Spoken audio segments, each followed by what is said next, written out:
some of the things that happened in this fight I thought was super interesting, and I sort of wanted to break down exactly what Charles Oliveira was doing and why I thought he just conducted such a great display of fight IQ and obviously skill.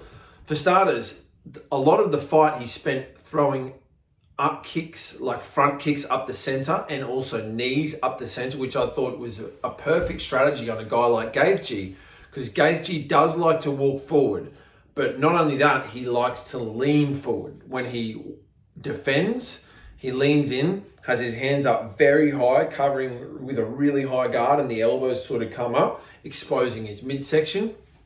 And when he punches, he likes to lean in and sort of swing for big shots for his punches. So I thought that was a really, really clever strategy from Charles Oliveira, just to be attacking that midsection from the get-go. Another thing that Oliveira did, which I thought was really clever, and it's, everyone tries to be a tough guy, but Charles Oliveira actually used the getting dropped as a really good strategy.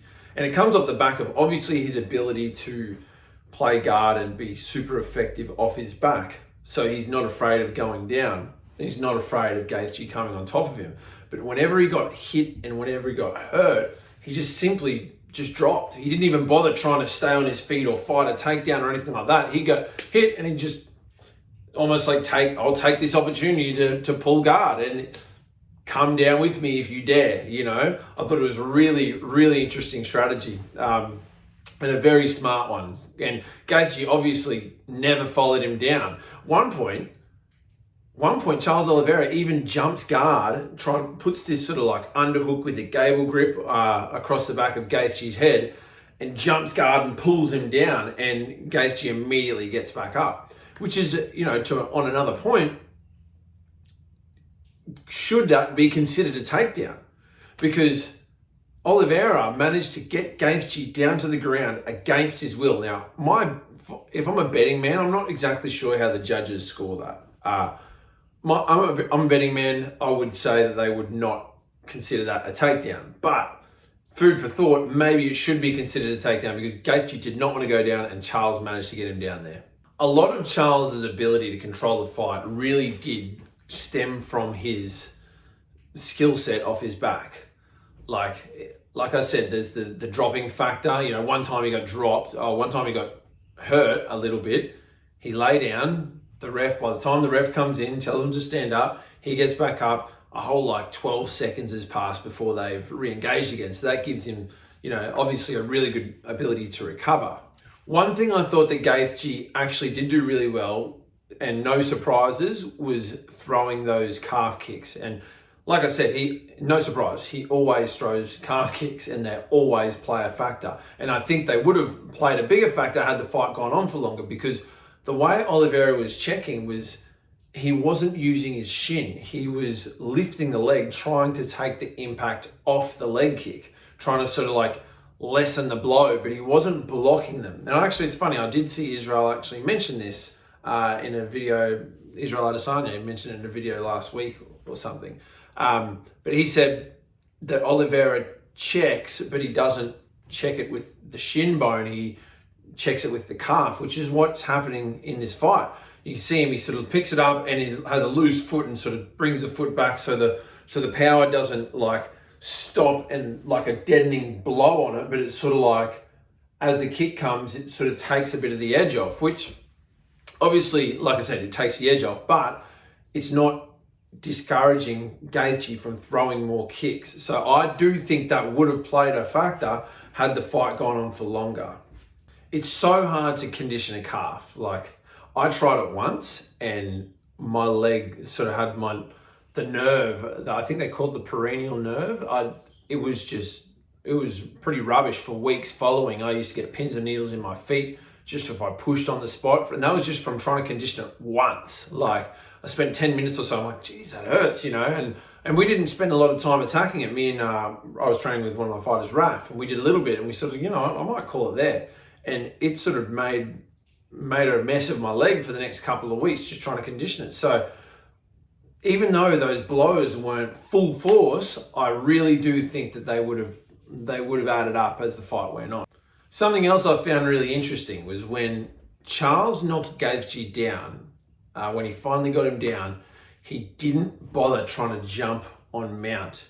In fact, as Gaethje he got knocked down, he quickly sat back up, and as he was sitting up, Charles Oliveira goes from, instead of jumping on and trying to flatten him back out, he just quickly slips around the back and takes his back. And then when he had that back, he doesn't actually use what I guess you'd call a conventional system for securing the back. He sort of has this rear triangle, which is not something that you'd often see in an MMA room.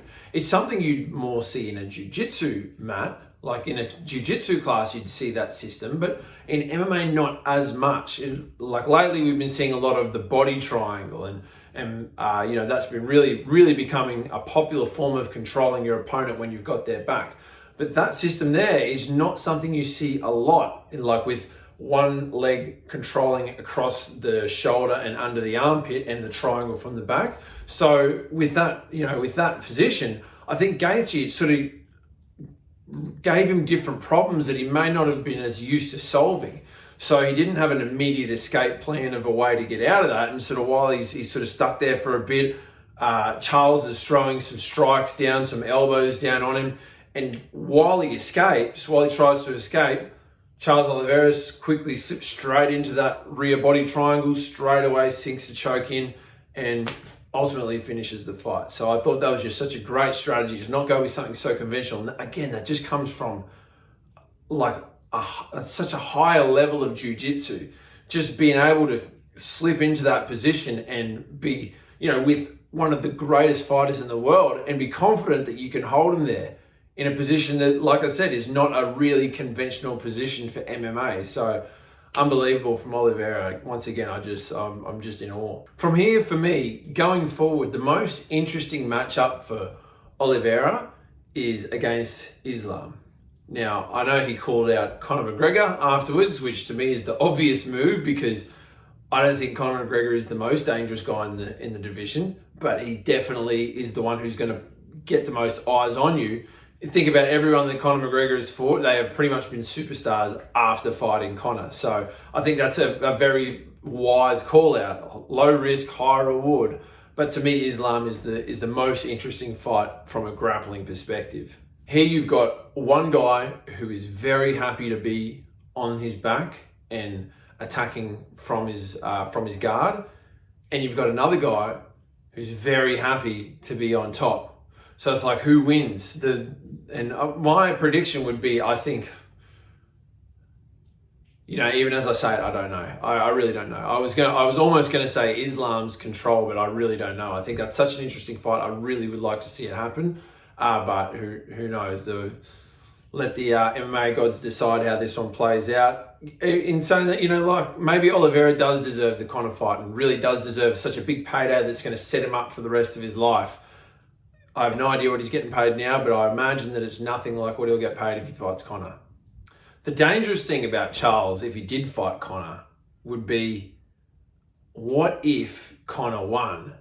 Then which he could, because we saw Charles get dropped twice by Gaethje. So, we know that chin is, look, everyone can be knocked out, and we know Conor hits hard. So what if Conor beats Charles? Then we probably, who knows, or I shouldn't say probably anything, you don't know how it's going to go, but there is less of a chance that you see Charles versus Islam. And I really want to see that fight, because you don't want to miss out on that matchup, because anything can happen after someone loses. We never got to see Tony Ferguson versus Khabib, and I would love to see Oliveira versus Islam. So let's hope, fingers crossed, let's hope that fight happens. Let me know, guys, who do you want to see Charles fight? Let me know if you agree or disagree with anything I said in here. And be sure to hit the like and subscribe button if you enjoyed it. I'll see you in the next video.